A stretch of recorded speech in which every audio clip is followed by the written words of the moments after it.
History books often paint the medieval world as a collection of separate, isolated civilizations.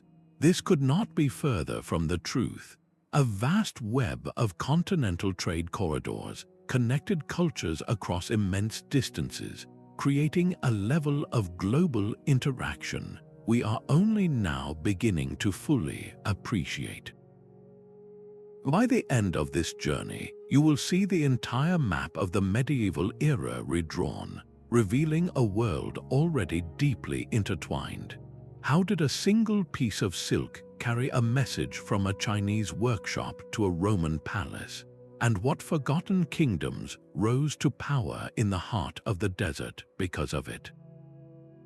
What does it mean for our own world that globalization is not a modern invention, but an ancient human impulse? These corridors were not simple lines on a map, but the very circulatory system of the medieval world. Think of them less as dusty trails and more as dynamic, pulsating networks of human connection, stretching for thousands of miles across continents and seas. They were the original global superhighways, long before the invention of the engine. What traveled along these routes went far beyond the exotic silks and spices we often picture. A single merchant caravan did not just carry goods, it carried entire worlds within its packs. New religious beliefs walked alongside scientific manuscripts, fresh artistic techniques sailed with new flavors for food, and technological innovations moved from one great civilization to another. A mathematical concept could travel from a scholar in Baghdad to a thinker in Cordoba, while a new style of pottery could appear simultaneously in Egypt and India, not by coincidence, but through this constant, fluid exchange. This continuous flow of ideas and people meant that a farmer in Southeast Asia might enjoy a fruit originally cultivated in Africa, while a noble in Europe could be treated with a medical technique perfected in the Middle East. The very structure of these corridors, a web of interconnected land and sea paths, ensured that no major culture developed in a true vacuum. Their profound impact lies in this simple, revolutionary truth that our world has always been connected. The name itself is a kind of illusion, focusing our attention on a single, shimmering thread. But to call this the Silk Road is to describe the internet as a series of wires. Silk was the headline, the luxury item that caught the eye of emperors and fueled legends, but it was merely the most visible current in a far deeper river of exchange. This was a continental-scale conversation, a sprawling web of land and sea routes that linked the workshops of China to the bazaars of Baghdad and the ports of the Mediterranean. It was never one single road, but a constantly shifting network of pathways, traveled not only by merchants seeking profit but by pilgrims, scholars, soldiers, and diplomats, each carrying their own piece of the world with them. Think of a caravan stopping for the night in a Central Asian oasis city. Around the fires, you would find more than just bundles of silk.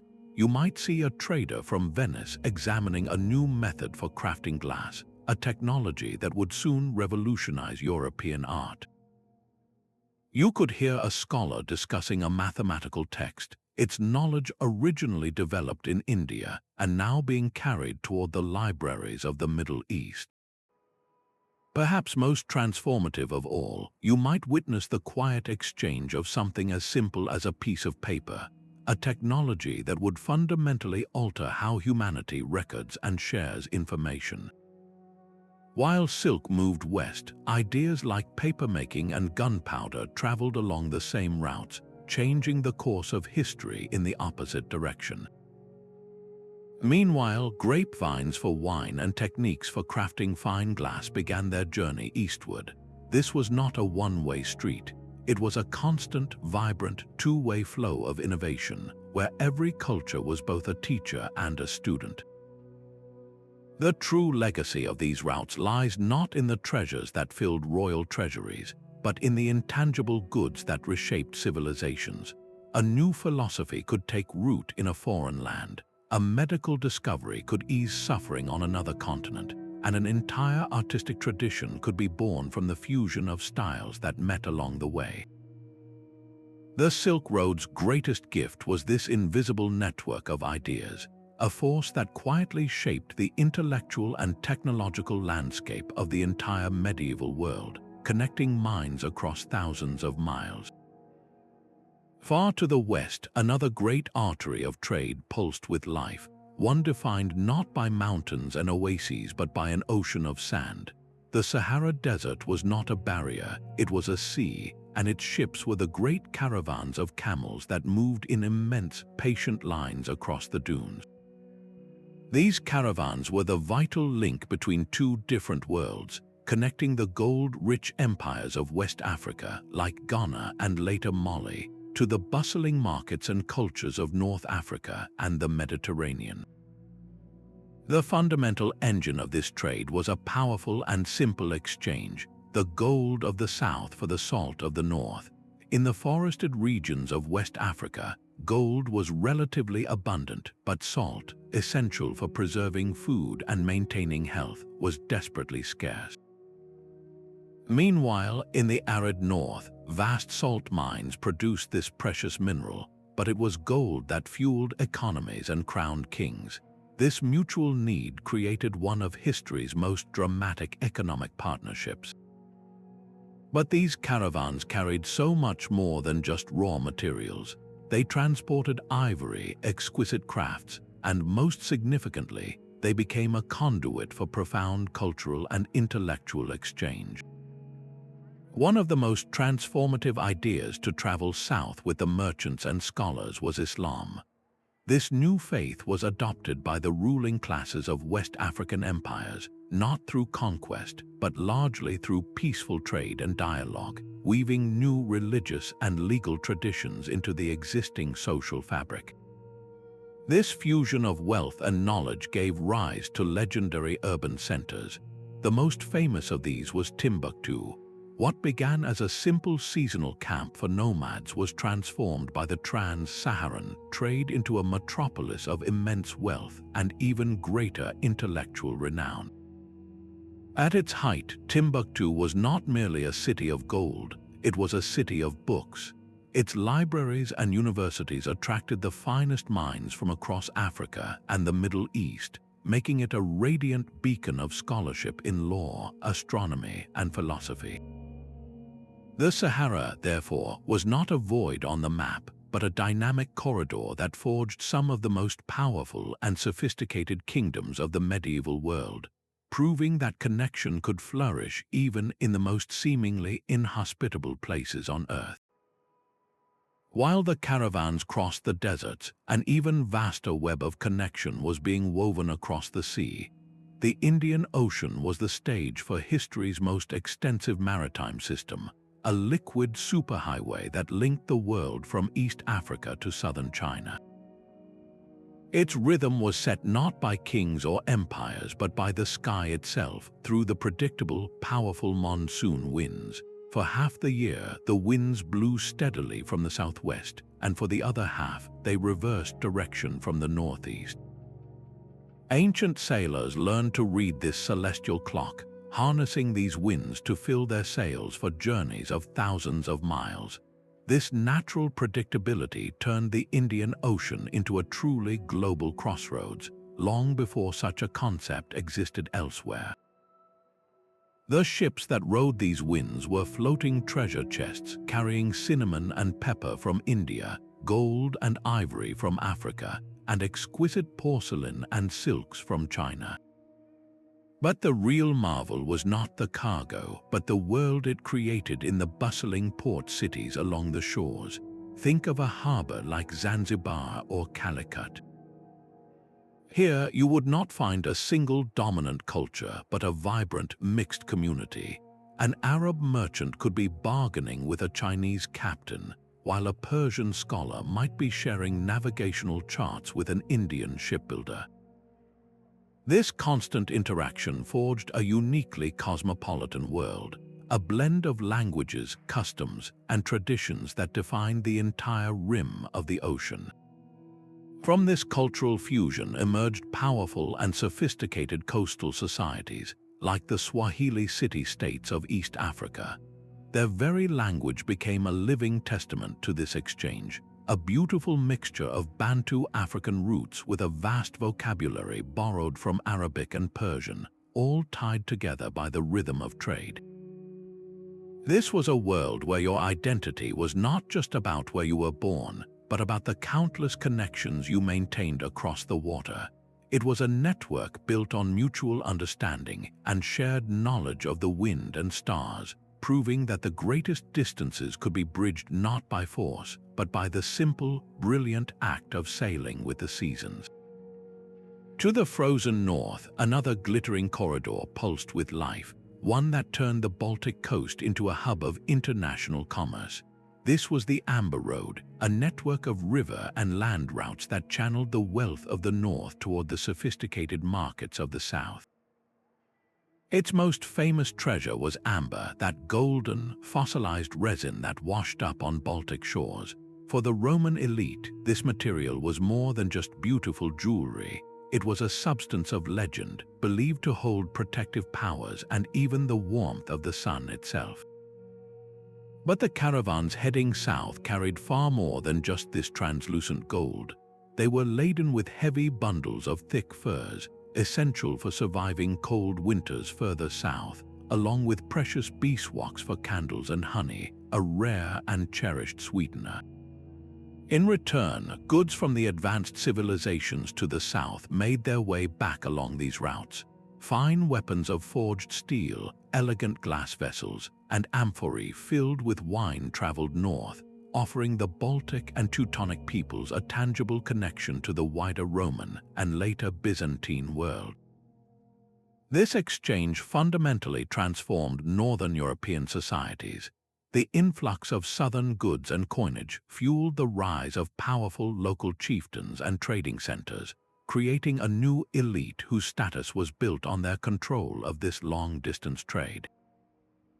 What might have seemed like a remote, isolated corner of the map was, in reality, a vibrant and essential spoke in the wheel of the medieval economy, fully integrated into a system that stretched all the way to the Mediterranean Sea. While the sea lanes and desert caravans carried the world's luxuries, the greatest overland corridor of all was a sea of grass. The vast Eurasian steppe, stretching from the borders of Europe to the heart of China, was the ultimate horizontal highway, and its masters were the nomadic peoples who called it home. We often picture these cultures, particularly the Mongols, as agents of destruction, yet their role as cultural connectors was truly unparalleled. Their unparalleled skill in horsemanship and their vast confederations gave them control over this immense landscape, and with that control came an astonishing ability to facilitate the movement of everything across the continent. They created a safe passage for commerce and ideas between the great settled civilizations of China, Persia, and Europe that had never existed before. This era of stability is known as the Pax Mongolica, the Mongol peace. It was not an age of utopia, but it was a revolutionary period of lowered risk and cost for long-distance travel. Think of a merchant planning a journey from Baghdad to Beijing. Before this peace, such a trip would be a gamble across a patchwork of hostile territories, each with its own tariffs and dangers. Under the unified control of the steppe empires, that same merchant could travel with a much greater sense of security along well-maintained relay routes. The speed of cultural transmission exploded. A medical text could move from a Persian academy to a Chinese library in a fraction of the time it once took. Artistic motifs from one end of the continent suddenly appeared in the architecture of the other. The movement of people was just as important as the movement of goods. Diplomats, missionaries, and skilled artisans traveled these open routes in unprecedented numbers, carrying their knowledge and beliefs with them. This continental network, engineered by the Nomads, effectively shrunk the known world, proving that the most powerful connections are sometimes forged not by building great cities, but by mastering the great empty spaces between them. Deep within the forests of Eastern Europe, another river of connection flowed, this one made of fresh water. The Volga River carved a liquid highway through the wilderness, a direct line between two worlds that seemed impossibly distant, the Viking North and the glittering Abbasid Caliphate. Norse adventurers, known to the locals as the Rus, were the masters of this route. They did not sail their iconic longships across this river, but used smaller, sturdier vessels to navigate its powerful currents, portaging their boats between tributaries to connect the Baltic Sea to the Caspian. Their journey south was fueled by the treasures of their homeland, bundles of thick northern furs, chunks of glowing amber, and wax from forest bees. In the bustling markets of Baghdad, these northern goods were in high demand, and the Rus traders returned north with something that would reshape their own society, Islamic silver. Vast hoards of these finely minted silver coins, known as dirhams, have been unearthed across Scandinavia and the Baltic, a clear archaeological testament to the scale of this trade. This was more than a simple exchange of goods, it was a profound cultural encounter. A Viking trader from a land of wooden halls and Norse gods would find himself in the midst of a metropolis of stone palaces and the call to prayer, a city that was the intellectual capital of the world. While the primary record of their interaction is economic, seen in the coin hoards and luxury goods found in Viking graves, the cultural echoes are undeniable. The very name Russia is derived from these Rus travelers, a permanent mark left on the map by this corridor of exchange. This route demonstrates that the connections of the medieval world were not merely east-west, but ran along a powerful north-south axis, binding the fate of a northern warrior culture to the economic pulse of a southern empire, and proving that no civilization, no matter how seemingly remote, was an island unto itself. Yet another kind of wealth flowed from the deserts, one measured not in weight but in scent. Deep in the arid landscapes of southern Arabia, a different kind of treasure grew on gnarled trees, the precious resins of frankincense and myrrh. Harvesting these aromatic gems was a delicate art, a skill passed down through generations in a land where little else of such value could flourish. But the true magic happened once the resin was loaded onto the backs of camels, beginning a long journey north along the Incense route.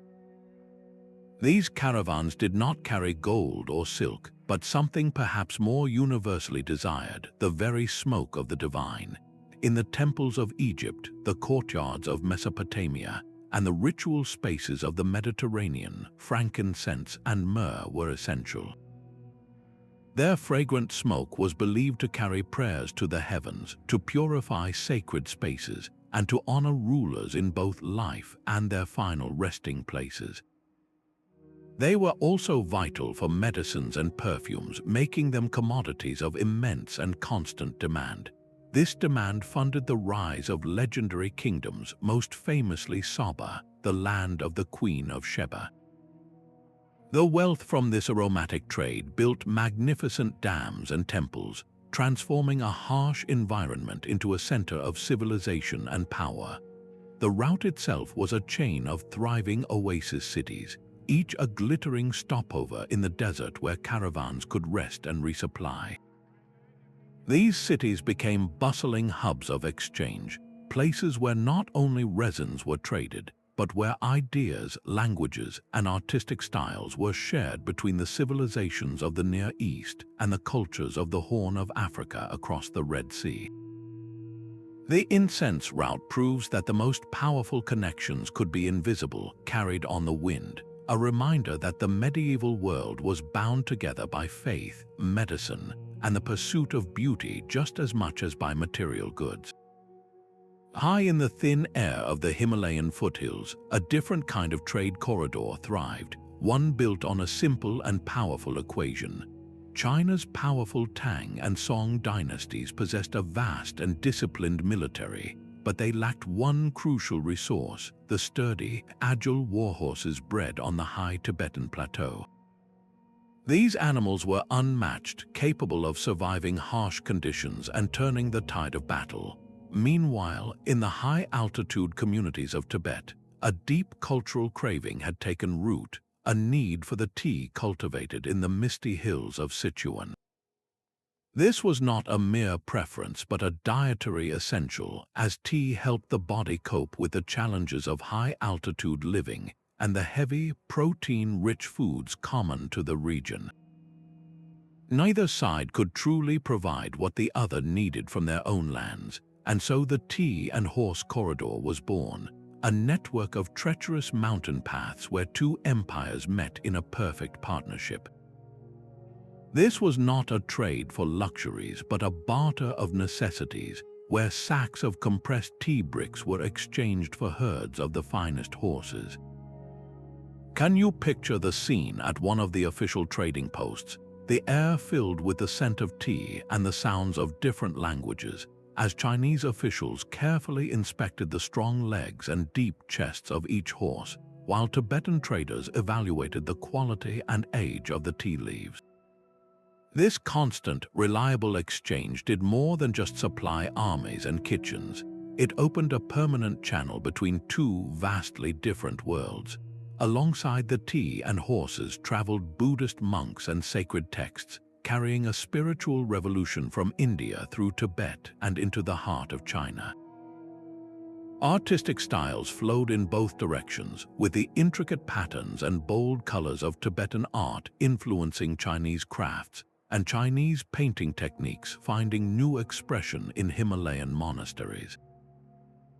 This corridor became a lifeline of culture, proving that the most enduring connections are often forged not from conquest, but from mutual need, creating a bond that shaped the religious and artistic landscape of all of East Asia for centuries to come. But who were the people that navigated this complex web of trust and trade across such vast and dangerous distances? The true infrastructure of these continental corridors was not made of stone or wood, but of human connection.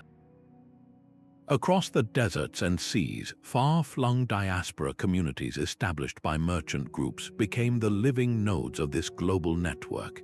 Think of a Radhanite Jewish merchant, for example, a figure so well-traveled he might speak a dozen languages. His network of trusted associates and family members could stretch from the markets of France all the way to the capital of Tang, China. This was not a solitary journey, but a movement along a pre-established human chain. These merchant guilds and diasporas, like the Syrian Christians or later the powerful Italian trading families from Venice and Genoa, created a system of international commerce that functioned smoothly despite the ever-shifting political borders of the medieval world. They provided a foundation of shared trust, a common legal framework for resolving disputes, and reliable communication channels that could span continents. How could a banker in Cairo honor a letter of credit presented by a merchant in Sicily? This was only possible because of the deep, interconnected relationships within these communities, where a person's word and reputation were their most valuable assets. They were the invisible bankers, the translators, and the diplomats of their age, ensuring that goods, money, and information could flow with a surprising degree of reliability. This human network was the essential glue, the social fabric that made the physical movement of everything else possible, binding the medieval world together one trusted relationship at a time. While merchant caravans carried treasures, the most profound cargo was knowledge itself. The very technology that recorded history was born in China, a secret so valuable it would reshape the world. For centuries, the Chinese had perfected the art of papermaking, transforming humble rags and plant fibers into a smooth, durable, and remarkably portable surface for writing. This was a revolution compared to heavy clay tablets, fragile papyrus, or expensive parchment, As merchants and diplomats moved west, they carried this knowledge with them, not as a trade good, but as a practical technique. The secret was first embraced in the vibrant intellectual centers of the Islamic world, in cities like Samarkand and Baghdad. Here, scholars established their own paper mills, fueling an explosion of book production that preserved the works of ancient Greeks and advanced new fields of astronomy and medicine. This river of paper eventually flowed into Europe through the island of Sicily and the Iberian Peninsula. Can you grasp the monumental shift this caused? Before paper, a single Bible required the skins of hundreds of animals. With paper, knowledge became affordable and accessible, paving the way for the rise of universities, the spread of literacy, and ultimately the printing press. This was not a simple transfer of a recipe, it was the democratization of information, and it all moved along the same trade routes that carried silk and spices. Simultaneously, another intellectual revolution was quietly underway, one that would redefine the very language of science and commerce. The decimal system, complete with the elegant and powerful concept of zero, had been developed by Indian mathematicians. They understood that zero was not merely an empty space, but a number in its own right, a placeholder that gave value to the digits around it and unlocked the potential for complex calculation. Arab scholars, engaged in their own golden age of learning, recognized the sheer brilliance of this system. They adopted and refined these Indian numerals and, through their extensive trade and travel, introduced them to the West. The old Roman numeral system, with its cumbersome letters, was utterly ill-suited for advanced mathematics or efficient bookkeeping. Try multiplying large numbers using only Roman numerals, and you will quickly see the problem. The new system, which Europeans would eventually call Arabic numerals, made everything from balancing a merchant's ledger to charting the stars infinitely simpler. This was a quiet, technical transfer with earth-shaking consequences. It enabled the scientific revolution, the age of exploration, and the entire architecture of our modern financial world. The movement of paper and zero reveals the true nature of these global corridors. They were not just paths for objects, but conduits for the very tools of thought, accelerating human progress in ways that forever changed the course of history. Perhaps the most powerful cargo carried along these routes was not measured in weight or volume, but in conviction. The continental trade corridors became the primary arteries for the spread of the great universal religions, carrying new beliefs into the hearts of distant cultures with a profound and lasting power. Buddhism, for instance, did not reach China by conquest, but walked there patiently. It was the monks and pilgrims traveling the Silk Road who brought the teachings of the Buddha from the monasteries of India to the oasis cities of Central Asia and onward into China. These spiritual travelers moved alongside merchant caravans, finding protection and patronage in the same bustling trade towns that handled silk and spices. In these crossroads, monasteries were established and sacred texts were translated, allowing a deeply Indian philosophy to take root and flourish in a completely new cultural soil, eventually spreading further to Korea and Japan. Christianity, too, found pathways far beyond the Mediterranean world. Ancient traditions suggest that the faith reached the coast of India with merchant Thomas as early as the 1st century, establishing communities that connected to the wider Christian world through the sea lanes of the Indian Ocean. Later, groups like the Church of the East sent missionaries along the Silk Road, establishing communities deep in Central Asia and even reaching the capital of Tang, China, leaving behind stone monuments that testify to their presence. But the most dramatic transformation was the spread of Islam. The faith moved with astonishing speed along the two great corridors of commerce.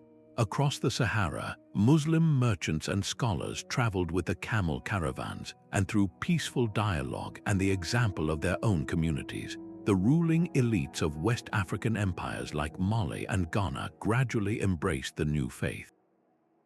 This was not a story of forced conversion, but one of cultural integration where Islam blended with local traditions, giving rise to legendary centers of learning like Timbuktu.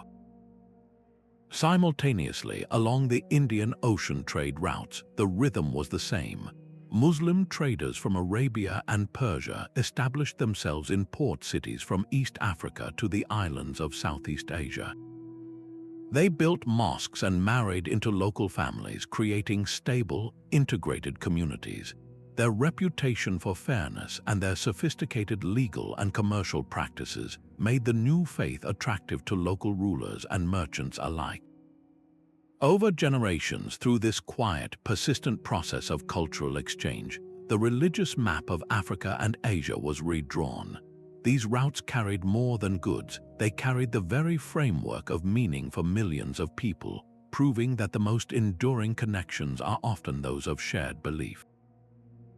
The most transformative cargo on these routes required no packaging at all, just a handful of seeds. Long before spices or silk reached distant markets, a quiet agricultural revolution was underway, reshaping the very foundation of what people ate and wore. Imagine a farmer in the Middle East tasting the intense sweetness of sugar cane for the first time, a plant originally domesticated in faraway South Asia.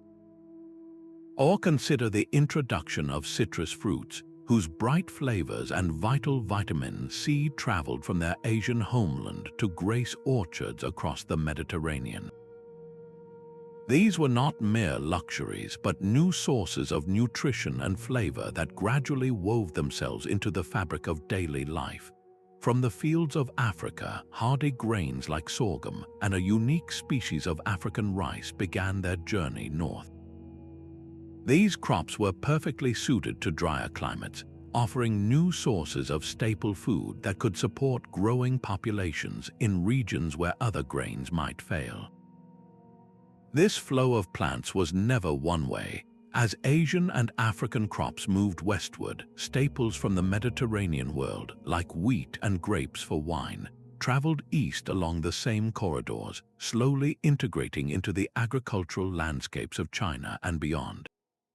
The primary architects of this botanical exchange were often Muslim traders and scholars, who carried not only goods but also sophisticated knowledge of irrigation and farming techniques from one end of their known world to the other. A single ship in the Indian Ocean or a camel in a Saharan caravan could be carrying the potential for an entire new industry in its hold, a living library of genetic diversity that would forever alter local cuisines, economies, and even the very look of the land.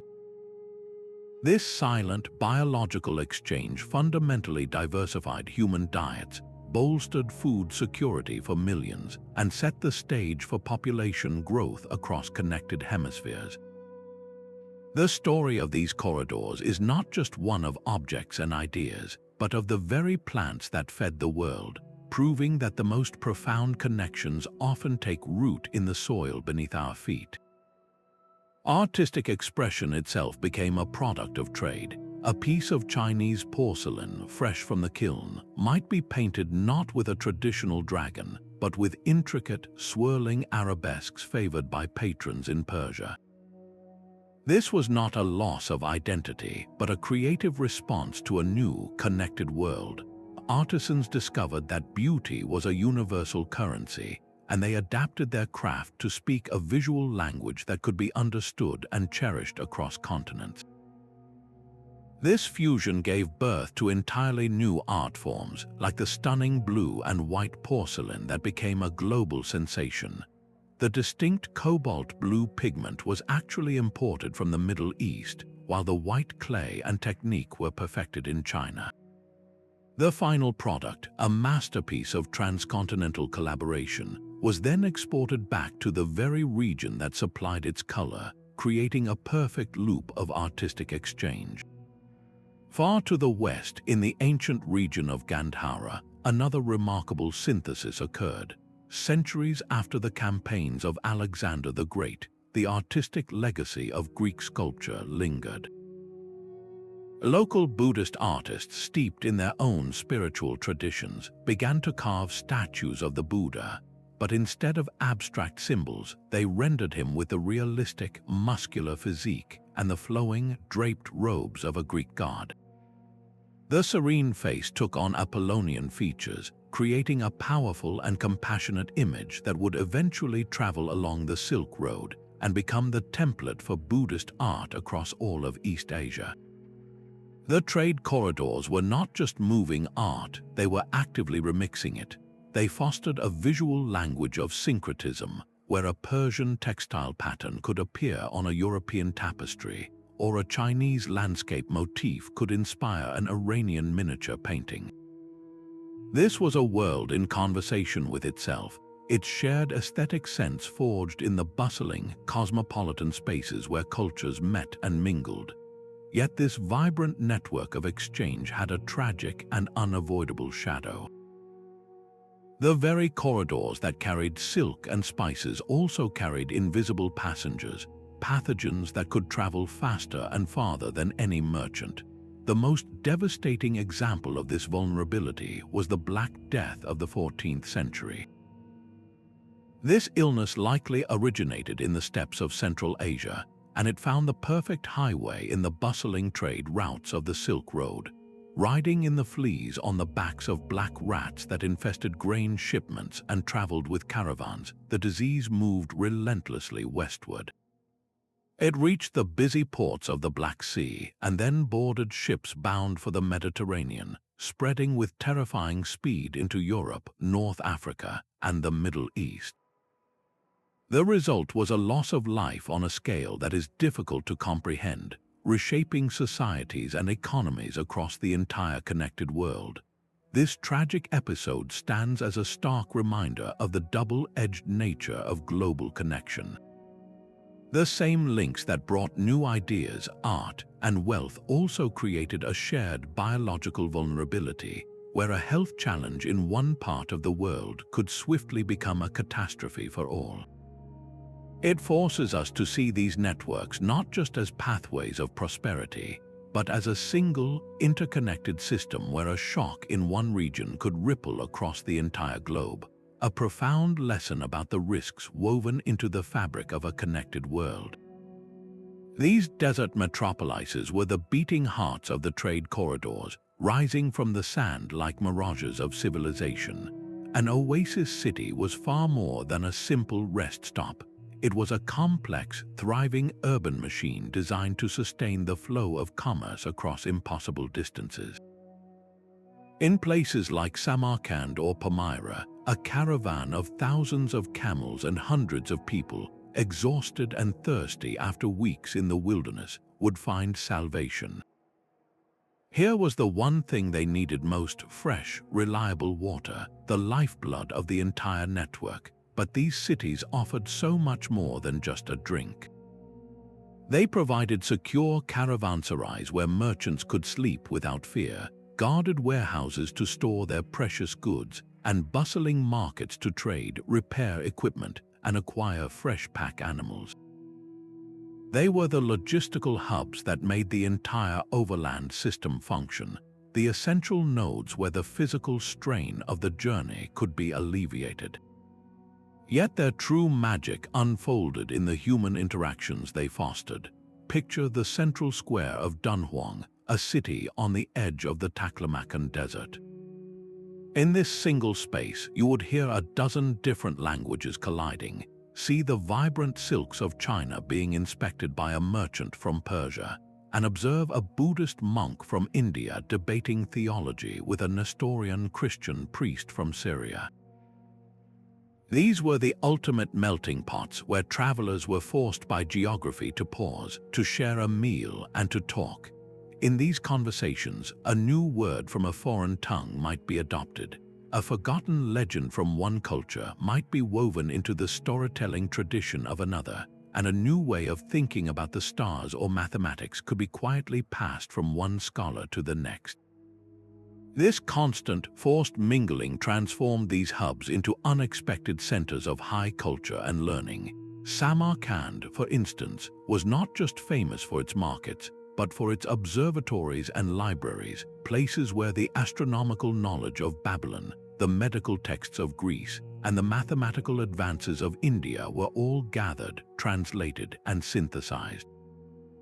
The Oasis city was a paradox, a place of profound cultural fusion born from geographic necessity, proving that the most vibrant ideas often bloom not in the centers of power, but in the vital, welcoming stops along the way.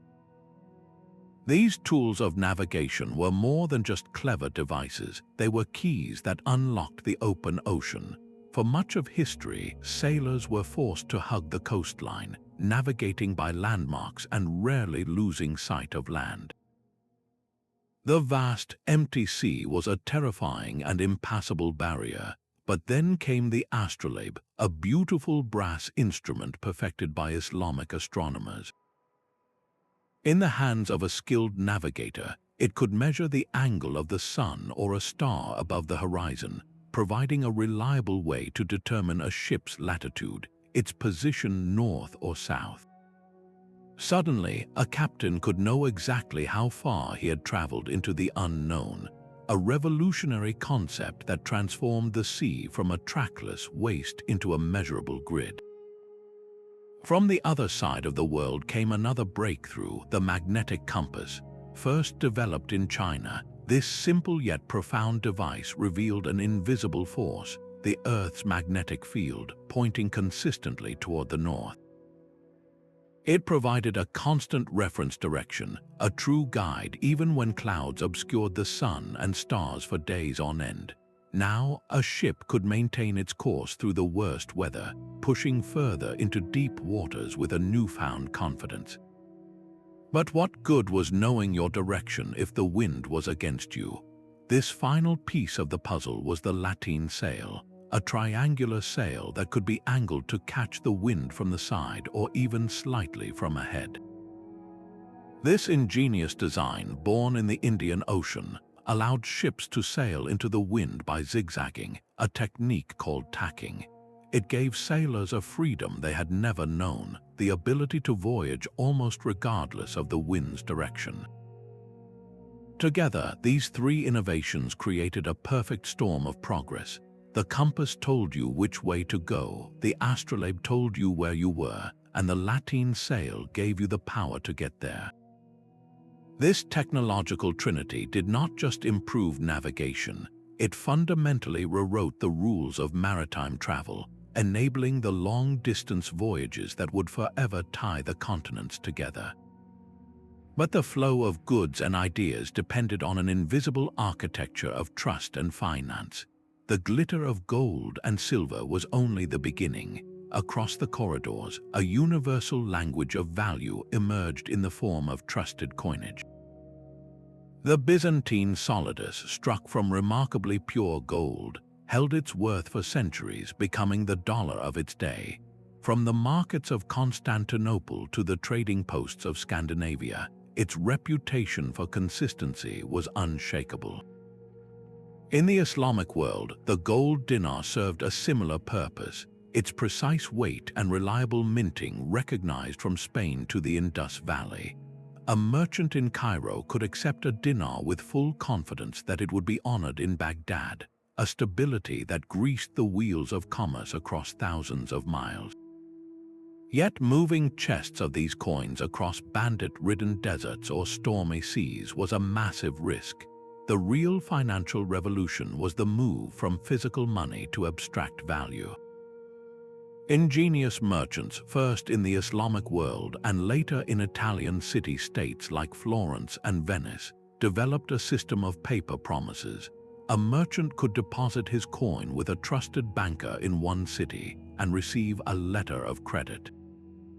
This single piece of paper, backed by the banker's reputation, could be presented to an associate in a distant land for payment in local currency. The bill of exchange worked on a similar principle, acting as a written order to pay a specific sum at a future date. This allowed for sophisticated transactions like buying silk in China to be paid for with proceeds from selling pepper in Alexandria, all without a single gold coin ever crossing the continent. These innovations did more than just reduce risk. They unlocked the potential for commerce on a previously unimaginable scale. They created a web of financial trust that was as vital as any physical road, proving that the most powerful connections in the medieval world were not made of stone, but of faith and ink. The Mongol Empire achieved what no other power had before. For the first time in history, a single political authority stretched from the Pacific coast of China all the way to the frontiers of Eastern Europe. This was not merely a vast empire of conquest, but a deliberate project of unification. The Mongols systematically tore down the internal barriers that had choked trade for centuries, eliminating the countless local tariffs and taxes that had made long-distance travel a financial nightmare for merchants. They enforced a strict universal law across their domains, a code that punished banditry with such severity that the old dangers of the road began to fade. This era of enforced stability is what historians call the Pax Mongolica, the Mongol Peace. It was the ultimate upgrade to the continental corridors, transforming them from a patchwork of risky pathways into a unified, secure superhighway. The effects were immediate and dramatic. A merchant caravan could now plan a journey from the Black Sea to Beijing with a reasonable expectation of safety and predictable costs. This new security opened the door for some of history's most famous travelers, like the Venetian merchant Marco Polo. His legendary journey, documented in his book, was only possible because of the peace enforced by the Mongols. He did not travel through a fragmented world of warring states, but through an interconnected, efficiently administered network where a passport from the Great Khan could guarantee safe passage across thousands of miles. His writings revealed a stunning truth to a skeptical Europe, that far from being a backward land of monsters, the East was home to civilizations of immense sophistication and wealth, all linked together by this Mongol peace. The legacy of the Mongols, therefore, is a profound paradox. They are remembered for the ferocity of their conquests, yet their greatest lasting impact was as the ultimate facilitators of a connected world, proving that the flow of ideas and commerce often depends not on the absence of power, but on the presence of a certain kind of order. The Swahili coast was a dazzling string of urban jewels along the East African shoreline. These were not simple trading posts but sovereign city-states, each with its own sultan and its own powerful merchant fleets. Kilwa, built on an island just off the coast, was a metropolis of stone, its grand domed mosque and sprawling palace complex standing as a testament to the wealth flowing through its harbor. The source of this prosperity lay in its control over the gold trade. Gold from the distant interior kingdoms of Great Zimbabwe traveled down river to the coast, where it was gathered in Kilwa's warehouses before being loaded onto ships bound for India and beyond. In return, those same ships brought back fine Chinese celadon pottery, vibrant Indian cotton textiles, and spices from the islands of Southeast Asia. This constant exchange gave rise to a society that was uniquely its own. The Swahili people were the product of this ocean frontier, a blend of Bantu-speaking African communities and the Arab and Persian merchants who settled there.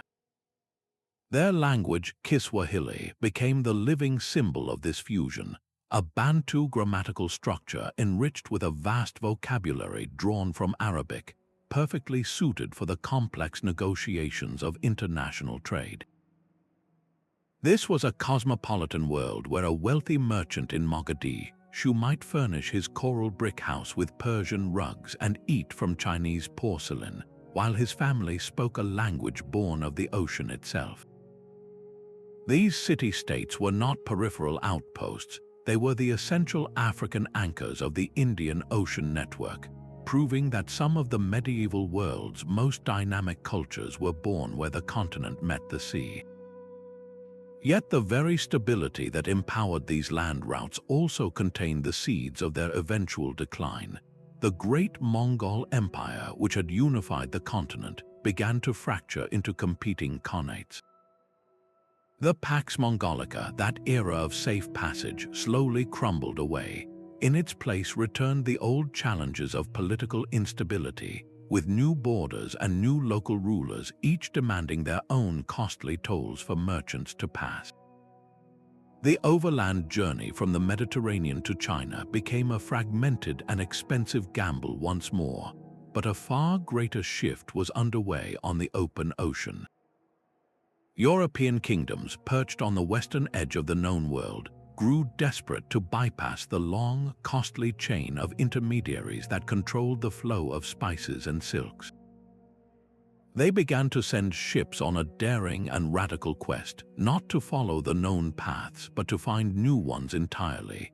When Portuguese caravels successfully rounded the southern tip of Africa and sailed directly into the Indian Ocean, they shattered the old geography of trade.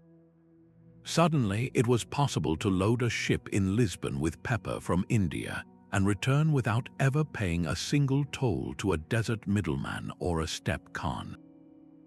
The economic logic that had sustained the continental corridors for over 1,000 years was fundamentally broken. The center of global commerce began its slow, inexorable pivot away from the heart of Asia, turning instead toward the Atlantic Ocean. This was not an immediate end, for the ancient routes still pulsed with life for centuries, but their role as the primary arteries of global connection was forever changed. The world was being remapped not by camels and caravans, but by the wind in the sails of deep water ships. This persistent myth of isolated civilizations crumbles under the weight of the evidence. How could Europe be living through so-called Dark Ages while its scholars in Spain were translating Arabic texts packed with knowledge from India and Greece, knowledge that traveled on the very trade routes connecting them? The concept of an isolated China is equally misleading, as Chinese silks, porcelain, and paper were circulating from the Swahili coast to the Baltic, while their own scholars adopted the Buddhist faith that had journeyed from India along the Central Asian corridors. The proof is not just in the goods but in the people. Centuries before Columbus, Norse sagas and archaeological evidence at Eland's Ox Meadows tell us of Viking voyages to the coast of North America, a fleeting but tangible connection across the Atlantic. Even more dramatically, the Ming dynasty's treasure fleets under Admiral Zheng He sailed all the way to the harbors of East Africa, exchanging gifts with local rulers and returning with giraffes for the imperial court. These were not random, isolated events. They were the most visible peaks of a constant, churning ocean of interaction that defined the entire era. The true anomaly was not connection, but genuine isolation. These continental corridors demonstrate that for most of human history, cultures have been in a state of continuous conversation, borrowing, trading, and transforming alongside one another. Our modern map, with its bold, separate colors for each civilization, is an illusion. The medieval world was a watercolor painting, its vibrant cultures blending seamlessly at the edges, thanks to the paths worn by countless feet, hooves, and hulls. These scattered artifacts are the silent witnesses, the hard evidence that confirms the grand story of connection. For decades, the idea of a globally connected medieval world rested on ancient texts and merchant accounts, stories that could sometimes feel more like legend than history.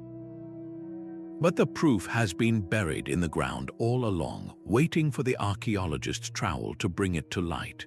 A farmer plowing a field in southern India might uncover a clay pot filled with silver coins, not local currency, but Roman denarii minted thousands of miles away.